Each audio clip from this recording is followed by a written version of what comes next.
Hi everyone, Professor King here. You're getting a twofer in this video. I will be going over both Avery Gordon's Her Shape in His Hand, as well as Laura Mulvey's Visual Pleasure and Narrative Cinema.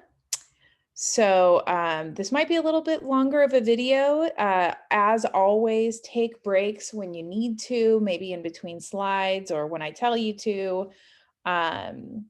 You can always pause for notes. If any questions arise about either of these texts, feel free to talk with me about them. And yeah, so here we go. I'm going to start with Avery Gordon first. I'll take it to the share screen and we'll pull up Avery Gordon and we'll start talking. Okay. So Avery Gordon is a sociologist out of UC Santa Barbara. And a few years ago, I want to say 2012, she wrote a book called Ghostly Matters, Haunting in the Sociological Imagination, in which she applies some of these sociological principles that and these theories that she's developing to readings of literature. And so this is a chapter from that book, and the chapter is titled Her Shape in His Hand. So we'll just go right in. That's a picture of Avery Gordon right there. So that's what she looks like. So if you're interested and you're heading to UCSB at some point, you might want to take her class. Who knows? So there are some premises that Gordon sets out in this chapter. And the first one is that life is complicated. I know what you're thinking. No, duh, right? But Gordon is talking about life being complicated as a theoretical concept. So I know in the class, up to this point, we've talked about things like intersectionality. We've talked about cultural studies, and Gordon is building on these ideas with this notion of complex personhood, and we'll get to that in a moment. But, again, we have to get out of this sort of binary way of thinking, this sort of essentialist way of thinking, this way of thinking that the way that things are now are totally static and or natural, and the way that they will always be, because Gordon really is getting to the fact that, everything is dynamic and everything is complex. Everything's a network of a bunch of different things, right? Another premise that Gordon sets out is to note, and we've talked about this in our course before, to note how power is rendered invisible, right? And it's less transparent than we perceive. So, if we think about a writer like Althusser, we can refer back to somebody like Althusser. And, when we talk about power with Althusser is talking about like the state ideological apparatuses, or the ideological state apparatuses and the repressive state apparatuses. So apparati, if you will, with the repressive ones like the military or like the police force or incarceration or things like that, that's a very visible form of power, right? But a lot of power that is in play is stuff that we don't see every day, is stuff that has sort of historical lingerings, right? A lot of language that we're seeing today. Excuse me, I'm gonna have to drink some of my water. A lot of language that we see today that shows the changing and dynamic nature of our culture reflects that. I was just I was talking to some friends, and we were talking about a person we knew who was gender nonconforming, and so I referred to this person as they. And two of the friends who are a little bit more traditionalist in their view and a little less sort of hip to this lingo, they laughed, and they I don't think that their laughter was necessarily to dehumanize the person, although it had that effect, right? The laughter comes from a place of sort of insecurity, of learning this new change, or not even really new change, right? We've always had gender nonconforming people, but this addressing or this acknowledgement culturally of that. And so that shows, right, that there is still a very heteronormative power structure going on in our society, that people who do not conform to a gender binary still have to, face oppression, and have to deal with these power dynamics in ways that, someone who doesn't have to necessarily doesn't see. So when we're talking about the transparency, right, we're talking about things like that. Um, the next premise that Gordon gets to is talking about Toni Morrison, who we read, Morrison's notion of the thing. And this is the sedimented conditions that constitute what is in place in a society. So again, if we think about that word sedimented, right, it's all of these disparate things, all of these originally maybe unconnected things that have all solidified together, that are kind of taking place at the same time, right? And to continue with these ideas from Morrison, there's this notion of furniture without memories, which is from Morrison's novel The Bluest Eye. And the excerpt from whence that comes is this very sort of it's in the scene in the novel. If any of you've read The Bluest Eye, it's great. I highly recommend it. Any Toni Morrison is great. You're not gonna be disappointed. But in the novel, there's this very poor family, and the family is poor because of these structural, societal, institutional, historical barriers that have been in place long before they ever existed.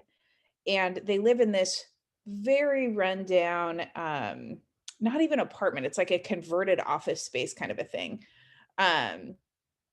And their furniture is described as furniture without memories, meaning, there is this at this, simultaneously, when we have like haunting and we have all of these painful residuals from the past, we also have a present that, materially, can be very empty or hollow or painful or whatever you want to call it, right? And so ultimately, at the end of these premises, Gordon gets to this idea that the oppressed possess a complex and oftentimes contradictory humanity and subjectivity. And one way that I think is helpful to think about this is, this isn't in Gordon, but it's a way that helps me remember this. I don't know if anyone's heard the notion of like the perfect criminal, right? There's no such thing as the perfect victim, right? There's no such thing as a perfect victim. But that doesn't mean that that person is any less of a victim, right? So for example, if someone is, if someone is looking across the street and sees like a dog that's about to be run over, and so they jump out into the street and get run over by a car themselves because they're jaywalking or whatever, we still feel bad for that victim, right? And we still see that person was put in pain. And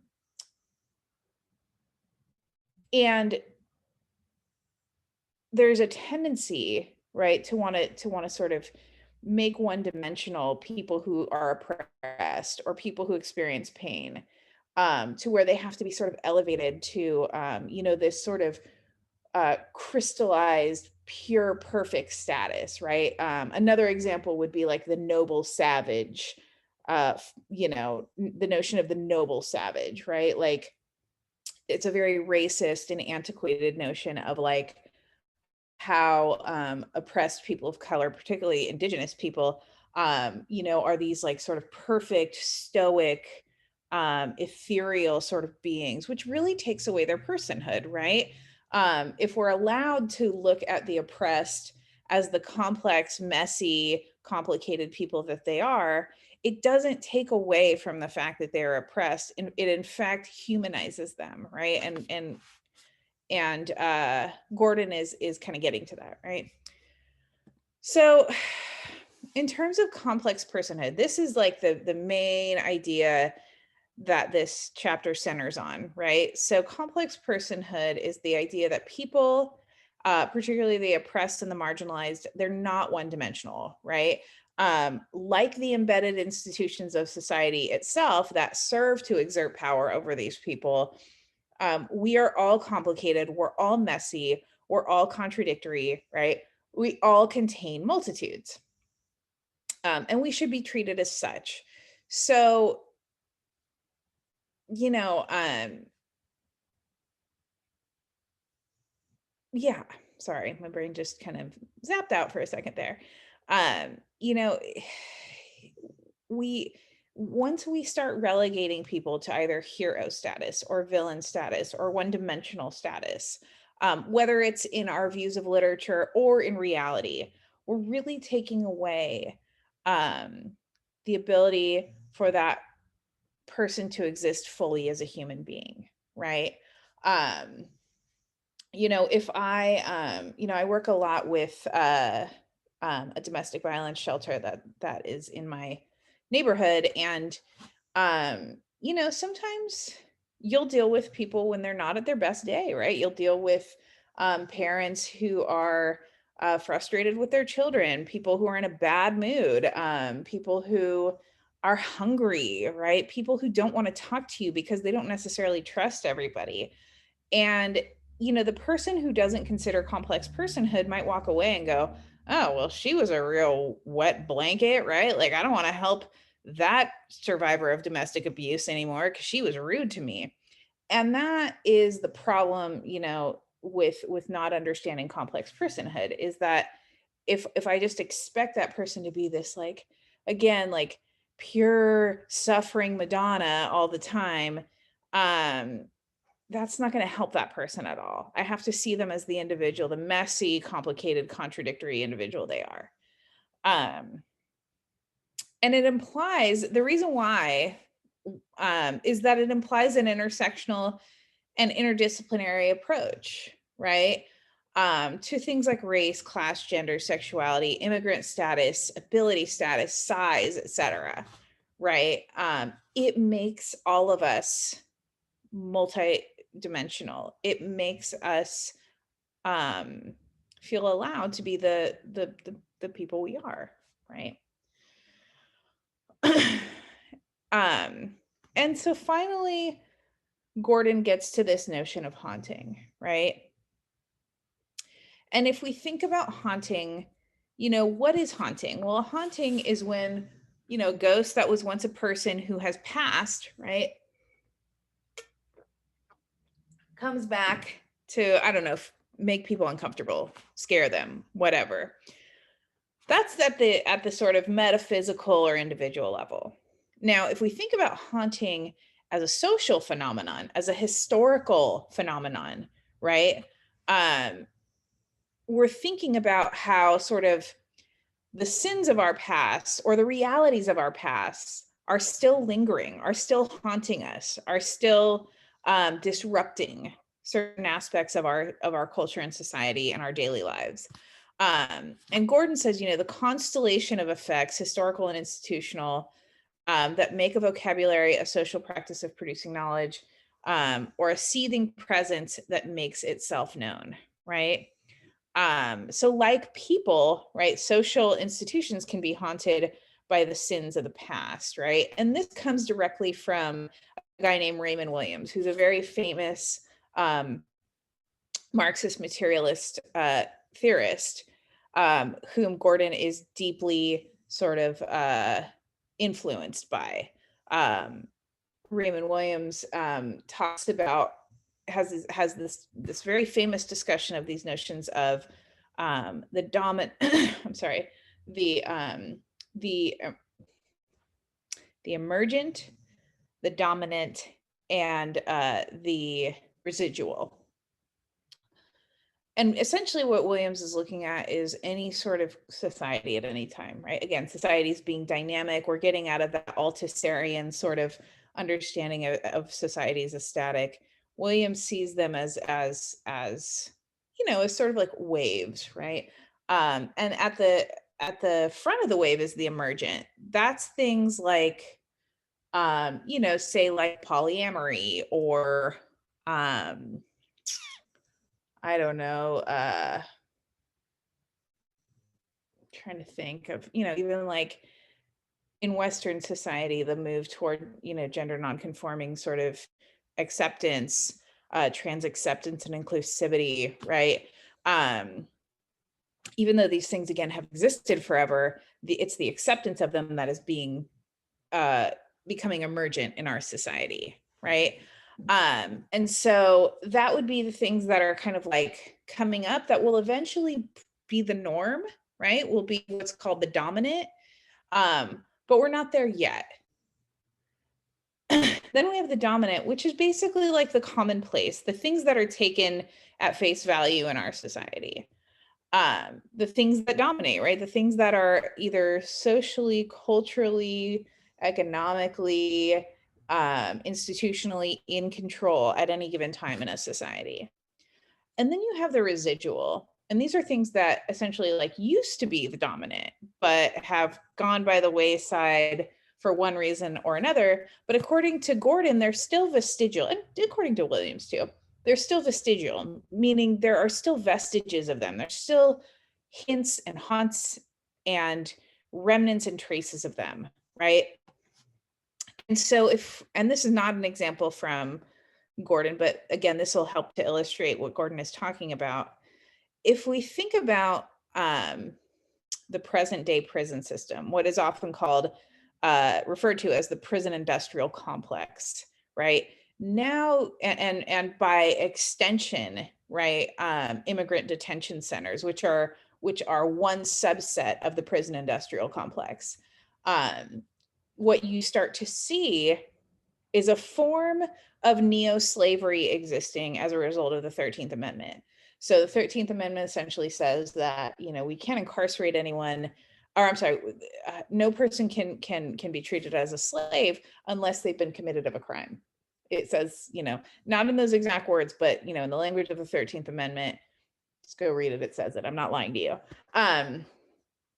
So what that said, how that has been interpreted by the law over and over and over again in the 150 or so years since the 13th, you know, since the ratifying of the 13th Amendment, is we don't have slavery anymore, little tiny asterisk at the bottom, except when you've been put in jail, right? Or put in prison. So how does this relate to haunting? Well, you know, America fancies itself a democratic society, correct? Correct.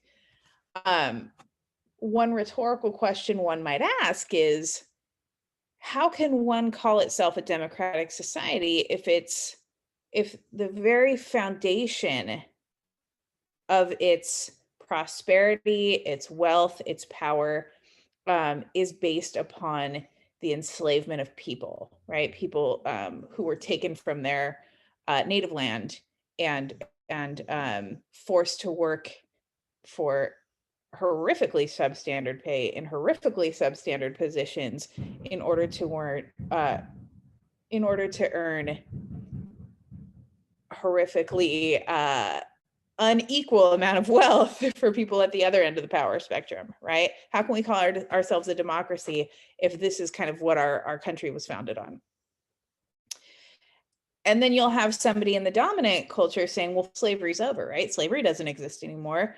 However, right, we have more people of color in the prison system today in 2020 working for substandard wages, working for major corporations, earning millions and billions and trillions of dollars for the CEOs of major corporations, vis-a-vis substandard working conditions and little to no pay, et cetera, et cetera. So in other words, we are still haunted, right, by slavery in our current prison system. We are still, and if this is our current prison system, right, we are still haunted by slavery then in our institutions, right, in our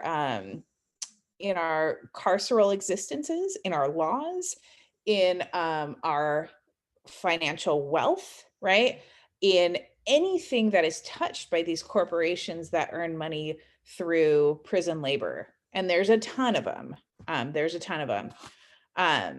So it's not just the stuff that still exists, though. It's stuff that existed that still haunts us. The specter and the horrors of slavery still haunt us, right? The genocide against African-born people and their descendants still haunt us. We wouldn't have had all those protests this last summer and continuing into the present day if that weren't the case. And so what do we do about that? What do we do with these two notions, right? And I'll take it off share screen for a sec. What do we do with these two notions of, we are complex, complicated individuals, and also we have these sort of sociological, historical, literary hauntings, okay? We have to think about that. And if we think about it in terms of the film, right, in terms of the film Us, and we think about the tethered, right, or we think about Addie's existence, if we think about Red's existence, if we think about the culture that we as the audience living in reality are existing in, that has influenced, right, this work. And Mulvey talks about how the real world sort of influences the film or the diegetic world. And so we have to think about where this complex personhood collides with that, where the haunting and the seething and all of that happens, what it all means. So one thing I would say to pay attention to, that a lot of people don't pay attention to necessarily in the film, are the contemporary historical references.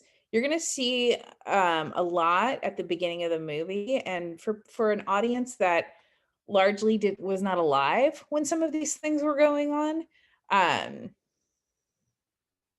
things like Hands Across America, for example, it may get lost on you, right? You may be so sort of wedded to the dominant of today that the residual of 1984 or whenever it was doesn't affect you. However, as Gordon says, right, those things haunt us. Those things are still existing in a seething way. And so keep that in mind as you're watching the film. All right, now I'm going to move to Laura Mulvey. Told you this was going to be a long video. Thanks for staying for the ride. Okay, Mulvey, take you to a share screen. Okay, all right. Just gonna have a drink of water real quick. Maybe time to take a break halfway through. Whatever. All right. So this is an excerpt from Visual Pleasure and Narrative Cinema. For the intents and purposes of this class, just read sections 3 and 4 and the biography at the beginning of this section, the biography on Mulvey, because the rest of the stuff is just kind of setting up some premises. So we'll start with Laura Mulvey and her influences. Well, she's a feminist film theorist. She's influenced clearly by Freud and Freud's psychoanalysis. This is not uncommon for second wave feminist theorists of the 1970s. This particular piece is written in 1975 originally, and then has various publications, like the republishing in 1992. But second wave feminist theory was largely influenced by Freud and psychoanalysis. It was kind of like a reappropriating of Freud, because Freud tended to be very sexist and very, limited in certain scopes.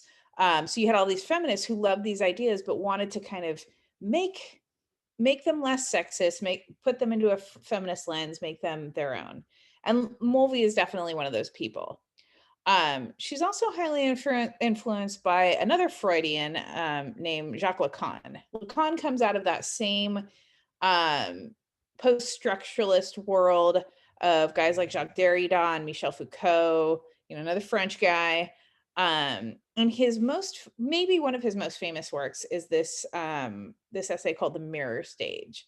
And what the mirror stage has to do with, it's super trippy. And just a little side note, when I was in college and I was a freshman in college, I took a theory class, not unlike this one. And I remember vividly reading Jacques Lacan's The Mirror Stage. And I went through the same thing that almost everyone in this class went through, which was, I have no clue what is being said here. And I remember struggling with it, rereading it, asking my peers questions like, what the heck is he talking about? You know, subverting the pyramidal structure, like what? And it was tough. It was really tough. And I felt like, oh, I'm done. Like, I'm never going to get this. But then another part of me was like, hey, it's okay. Like, I can probably fake this. And then, like, in a few years, when my brain's like gotten a little, you know, whatever, stronger, I guess, I can come back to this and maybe it'll make more sense. And guess what happened? I came back to it every few years. And now, you know, there's a, what's the word I'm looking for? Not paradigm, but you know, there's an inroads for me. So one thing I always remind people is like, again, you don't have to be a Mulvey expert. You don't have to be an expert on Foucault. All you have to do is read it and grapple with it. And if you understand 10% of it, like I did with the mirror stage, you're doing just fine. Because that's, you know, that's theory. If you look at theory and go, oh, this is too challenging for someone at my level, I'll just save this for later. I guarantee you when you go to it later, you're going to go, oh, this is too challenging for someone at my level. I'll do it later. And then you never end up getting to it. So it's best to just dive right in. Even if you feel like you're not getting it, that's okay, right? You're still grappling, and that's the important part. All right, anyway, so she's influenced by Lacan. The reason why the identity formation is so important to this reading particularly is because of the audience identification with the protagonist from a psychoanalytic lens, okay? And we'll talk more about that in a moment. She's clearly influenced by feminist theory and gender theory, and she applies all of this to study of film. And Mulvey, again, is writing this originally in the 70s. So a lot of these films that she's mentioning are from like the 1950s, right? And that is, some people might say like, oh, well, that was the 50s. Like, we're fine now. You know, films are still made with deliberate processes for deliberate reasons. They still reflect cultural and societal norms. They're still ultimately there to generate income, right, for places like Hollywood and whatever. So yes, right, the sort of dominant culture has changed slightly from the 50s. However, a lot of these processes are still going on.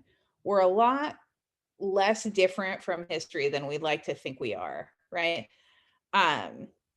And this is Laura Mulvey right here. And this is actually, I don't know why it says 1992 in this little picture quote of her, because this quote actually comes from old visual pleasure and narrative cinema from 1975. But she says at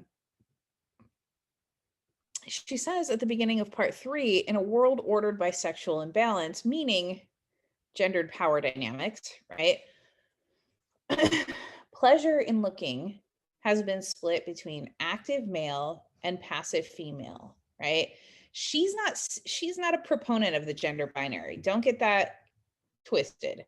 What she's saying is the gender binary has been the dominant sort of force in our society for a very long time. And that also applies to film, right? And in this gender binary, we tend to think of it in terms of the active male, you know, the man who acts and the woman who receives, essentially, right?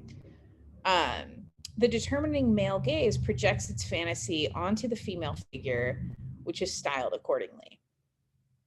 So The male gaze is the active, the protagonist, and it is the thing that views the woman. Now, I want you to think about this for a moment, and I'm going to switch to the next slide.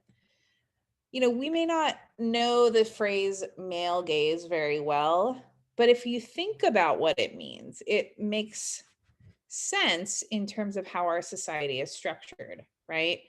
And you hear this word male, or this phrase male gaze, a lot in second wave feminism, third wave feminism even. And the male gaze essentially implies that not just in film, right? Not just in literature, not just in art, but in every aspect of society, we are all, everyone on the gender spectrum, we're all expected to adopt the gaze of the dominant in the same way that people of color are expected to, act white if they want to succeed in this world, in the same way that people who, are working class are expected to pick themselves up by their bootstraps and become wealthy, right? We're all sort of expected to adopt the gaze, the understanding, the worldview, if you will, of those who have power. And if we're talking about gender, that is males, it's men. And so if we're thinking about this in terms of film, like Mulvey's looking at, what she's essentially saying is the audience who's watching the film is expected to adopt the male gaze in the traditional world of film, right? And we'll talk more about that in a moment. But first, we've got to know some definitions, because she mentions them. Some of them are Freudian, from psychoanalytic theory, so we might not be totally familiar with them. So it's best that we unpack them a little bit. The first one is scopophilia. Scopophilia. Anyone, with a little background in etymology knows that philia means love, and scopo, if you think of like scope, right? It means like a telescope, right? It means viewing. So scopophilia comes from Freud, and it literally means pleasure in viewing, in watching, or in looking, and generally at a spectacle. Now, you may hear that word spectacle and think it means like a fiasco, right? Or something really big, right? Like the Disneyland parade. And that's partially true, but really all spectacle means is something that occurs in public view. So, when theorists talk about, or when Freudians talk about the spectacular, what they're really talking about is that which is viewed in public, or meant for public consumption, or meant for public viewing. So that's what we're talking about when we're talking about scopophilia, pleasure in viewing that which is meant for public consumption. Then we have fetish, right? Speaking of spectacles, people are lighting off fireworks like crazy in my neighborhood, if you can hear it on this video. Anyway, fetish. A fetish is a sexual desire that is provoked by a specific object. That object is meant as sort of a stand-in for genitalia that the person desiring the object wants to avoid. So it's a stand-in, it's a proxy. So in other words, this is like such a cliche example, but I'm going to use it anyway, right? Like if I'm like really into cars, right? If I have like a car fetish, then really, as a mostly, like I lean more towards heterosexual on the sexual orientation spectrum than anything else. What my fetish would be then is the car fetish, right? The object is the car, but the genitals that the car stands in for are a penis, right? So like if I like, big, tough, manly cars, and I have a fetish for that, and those really turn me on. I'm not saying that any of this is true, by the way. Like, please don't project that onto me. I'm using a hypothetical.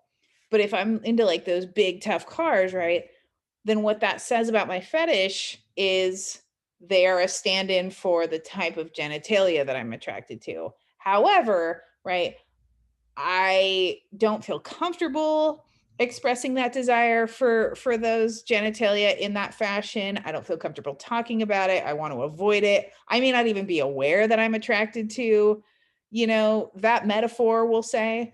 So I developed the fetish. Okay. Um, and then we have the term voyeurism. And what voyeurism is it's the act of experiencing arousal, sexual arousal, through observing others, usually without being seen by them. Now, I want to bring up two things with this. Clearly, all of these can apply to watching film, right? Why do we go see movies? Because it's enjoyable. Why do we, associate with some aspect of the film? Maybe because the desire is fetishized, right? Particularly as it pertains to women. What is watching a film if not voyeurism, right? We're literally watching people on a screen who cannot watch us back. And so this is what Mulvey is setting up and getting at. The other thing I want to mention is, when we think about these terms, like these, particularly as they pertain to sexuality, whenever sexuality is discussed, a lot of times in the mind of the the student, it's like amplified, right? It always has to be like, oh, well, if we're talking about, voyeurism, we must be talking about watching a sex scene or a nude scene.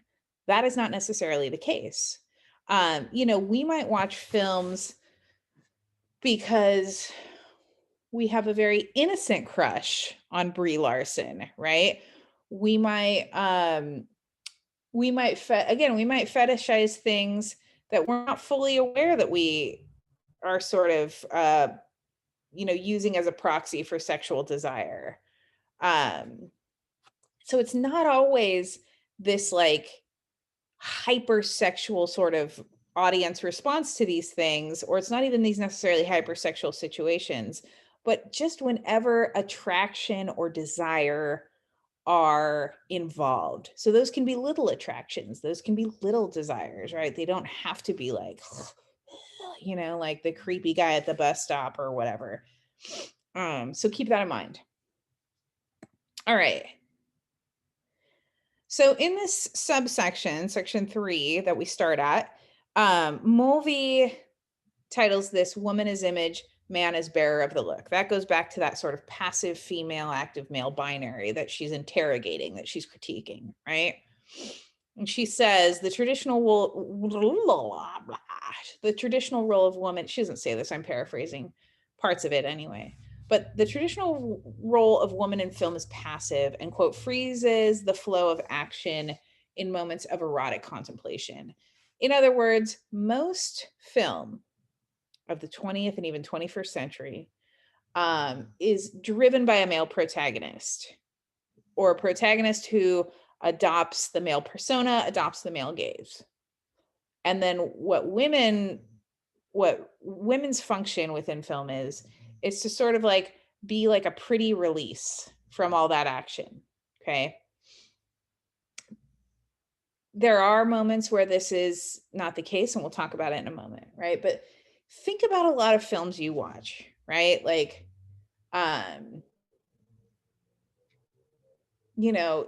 think about even in like the Marvel universe or the DC universe where there's a female heroine, right? Like, doesn't she normally have like a love interest with the male the male hero? Or if you have, any just, there's this other thing that we won't get into too much depth here, but it's called the Bechdel screen test. And essentially what the Bechdel screen test asks is for the audience, for anyone to consider a movie in which there are two characters and they're not bound by a man. They're not competing for that man's attention. Their universe isn't centered on that man as the sun around which they orbit. They have their own independent relationship within the film that has nothing to do with the man. And a lot of times people can't come up with any examples because there are so few. Not to say that there's none, but there are very few. Okay. So this is kind of speaking to that same idea, right? Where men are sort of the center of the attention, they're the center of the action, and women are sort of impressed upon, right? And so then if we're watching this, right, we as the audience, we're watching this film, we're or behind what's known as that fourth wall, right? Through the aid of the camera, the interaction of characters on the screen, everything that's directed, right? That's deliberately written, directed, produced so that the film has this certain narrative, right? We identify with the usually male protagonist, and then we adopt that male gaze. We look at, even if we're women or anyone who's not male, if we are male too, right? We then say, we are looking at this woman, right? With that male protagonist, male gaze, where she is passive. A lot of times she doesn't have any internality, right? She doesn't have a brain, or all she does is sort of exist to like turn the man on, or like support him in some way, right? Or again, like show up for erotic sort of relief. So we do that because we're engaging in voyeurism, because we are experiencing scopophilia, right? And Mulvey says, in film, woman signifies sexual difference and castration anxiety. Okay. Sexual difference, again, meaning not man. And castration anxiety, exactly what you think it means. It comes from Freud. Freud talks about, the fact that women don't have a penis, that to men automatically sort of signals in them a fear of their own castration and their own, potential lack for a penis by being castrated. And that freaks men out. And that's why women freak men out. One of the reasons, according to Freud. And so what this male character has to do is one of two things. This male protagonist revisits the original trauma, right? And does something about it. Or, and this is, also very common, he has to vanquish or make no longer dangerous that woman. So, in other words, even if, let's say, the woman doesn't just appear on the screen as like a pretty sex object or a pretty object, right, of desire, if she is signifying sexual difference, if she does signify the castration anxiety that men feel, she's got to be put down, right, in one way or another. And so if we think about this in terms of like villains and heroes, right, like anyone who's watched Game of Thrones, Cersei Lannister starts off as this incredibly powerful woman, who is really vying with all of these men and another woman, right? For power, for ultimate power, for the male position, right? For all intents and purposes, she may not be your type, but for all intents and purposes, she's beautiful. She is desirable, but she symbolizes castration anxiety, right? In a variety of ways, right? Not just usurping the throne, which is a bunch of knives, right? Like can't be any clearer, this castration anxiety, but, by sort of,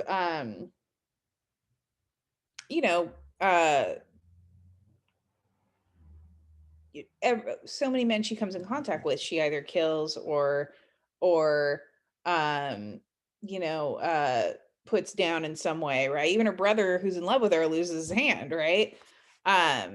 So, well, what happened? Think about what happens to her ultimately in that show. At the end of the show, and even, kind of a few seasons in, there's that shame scene, and spoiler alert for anyone who's, a few years late to the Game of Thrones train. You might want to fast forward like 30 seconds. But even in the scene, I think it's in season 4, or 5, where she does like the shame walk and she is completely naked. Her sexuality has been taken away from her in that scene, right? We don't view her as a sex object because she has been vanquished, right? Because in that moment, when that woman's ringing a cowbell behind her going, shame, right? She has been made no longer dangerous. Her sexuality, right? Her power is no longer dangerous. And so this is the kind of thing that Mulvey's talking about. And it's easy to do with the villains, right? Like even if we think about who's the other blonde? I can't remember her name. The mother of dragons. You know, even her. Think about how and where she ends up. And same in terms of power and castration anxiety and revisiting the original trauma and, you know, the male gaze and all that. But it's not just villains who need to be put in their place, right? If we think about Wonder Woman, right, played by Gal Gadot, and we think about, you know, the ways in which she has to be sexualized, the ways in which she has to be not threatening to a male neurosis, right? The ways in which she, you know, still has her love interest. She still sort of works patiently and side by side with certain men. You know, she definitely has male villains, but they are not sort of the male gaze, right? Then we can kind of see how both of these characters, whether heroine or foe, are vanquished by the male gaze. All right, let's keep looking.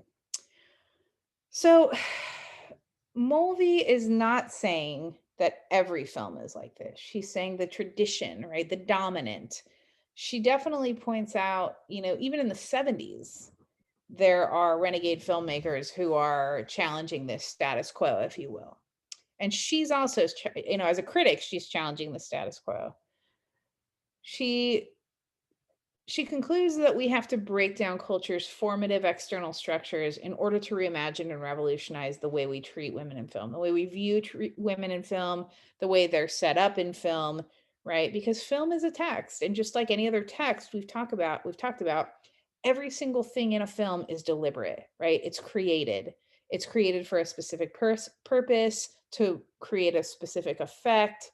You know, none of it is just like, oh, I threw a camera around and stuff just magically happened. Like, all of it is deliberate. And so if it's deliberate, it's based on, you know, our sort of cultural conditioning. And so we have to change that cultural conditioning so that the ways that we deliberately make film change accordingly. She also talks about moving beyond representations of the female or femme that are obsessively subordinated to the neurotic needs of the male ego, right? So maybe a Wonder Woman who isn't a former, you know, Israeli supermodel like Gal Gadot is, you know, maybe a woman who is power driven, who isn't, you know, deeply evil and hated like Cersei Lannister. Maybe a childless woman who isn't a monster like Cruella de Vil, right? We have to go beyond those sorts of representations that cater to masculine anxieties. And then finally, she says we have to liberate the image and role of women in film by making visible that which has appeared natural, right? But it's not natural. Again, it appears natural because of things like production, direction, camera processes, even our role, right, as the audience, our implicit agreement in adopting this male protagonist viewpoint, this male gaze, right? We've got to go beyond that. We've got to liberate the role of women in film. You know, and again, not all films are bad. If anyone has seen, you know, The Farewell, I think it's Lillian Yang is her name. The director, I know, you know, Awkwafina is the star. Everyone loves Awkwafina. But that's, you know, that's a great example of this idea of, you know, the male gaze, the male desire, the male neurosis being challenged in certain ways. And there are lots of films, you know, that have been emerging since the 70s and before that that do challenge it, but we still have a ways to go. And so we gotta keep doing that. So let's think about the film we're looking at this week, which is directed by a man, right? A person who identifies as male, Jordan Peele. But, you know, has a female star, Lupita Nyong'o, as Addie/Red.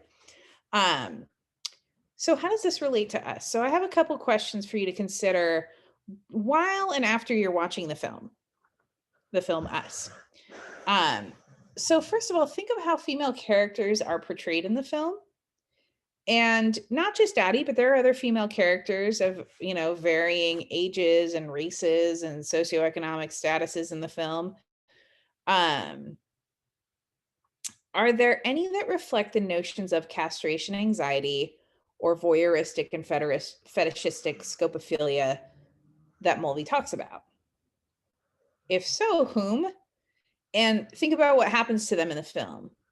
Again, I'm using that passive woman language. I don't mean to do that, but think about where they end up in the film. If they conform to, if they show castration anxiety, if they show voyeuristic or reflect voyeuristic and fetishistic scopophilia, where they end up say about this kind of stuff?